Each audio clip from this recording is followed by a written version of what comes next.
Hello. Today is November the 11th, 2008. It's Veterans Day, and all across the United States, our fellow countrymen are honoring the men and women who have served in our armed forces. Now, those of us who follow Alsatru obviously also participate in this because many of us are veterans. But at the same time, there's a deeper undertone to November the 11th for those of us who follow the native religion called Alsatru. I'm Steve McNallen of the Alsatru Folk Assembly, and I'm here today to talk to you about the Feast of the Einherjar. The Einherjar are those chosen warriors dedicated to the god Odin, who, upon their death, are deemed worthy of being taken to Valhalla, Odin's hall, and spending their afterlife with him.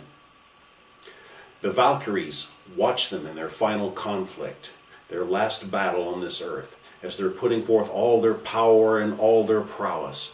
And if they are worthy upon death, the Valkyries, those magnificent maidens in their armor, flying on their horses, come swooping over the battlefield and pluck up the Einherjar and take them to Valhalla.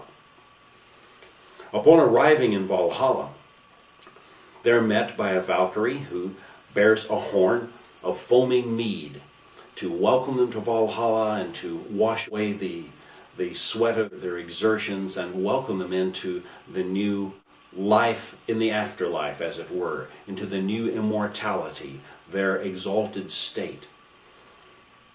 They're taken into Valhalla, and there, so the stories go, they spend all their nights in wonderful feasting and all their days in furious fighting.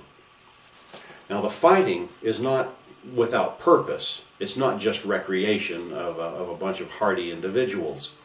The fighting is to continually hone their warrior skills, because the day will come at the Battle of Ragnarok that ends this cycle of time, when the Einherjar will stand alongside Odin and all the other gods in their conflict against the giants and those forces of disorder that would destroy all that is. I think we have to look at the story of Valhalla in a bit of a metaphorical sense. We all know that the best of parties gets old after a day or two, and an eternity of nothing but literally feasting and fighting would soon become a punishment rather than a paradise.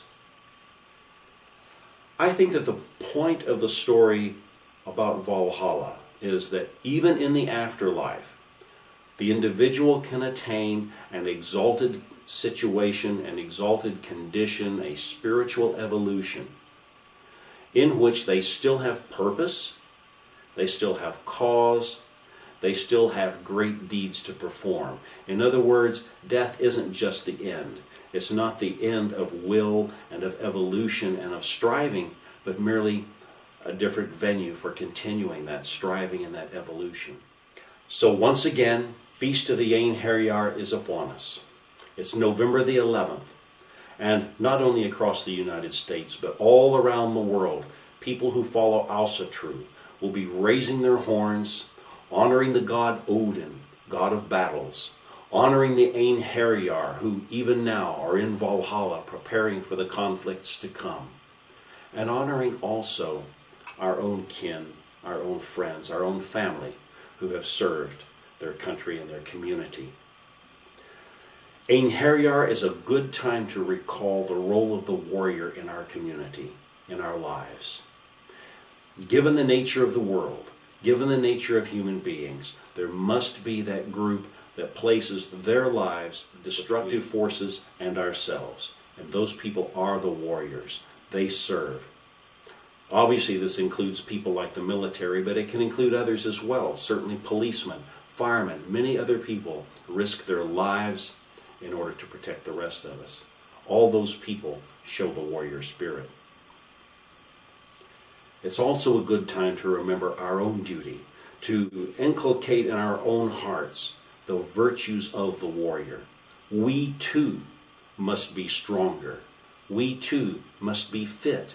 We too must be dedicated and focused and committed, not just to our own evolution, although that's important too, but also to the protection of all those around us, to the service of our gods and our folk. So on this Einherjar, I raise my horn to you and wished upon you the blessings of the gods and of your noble ancestors.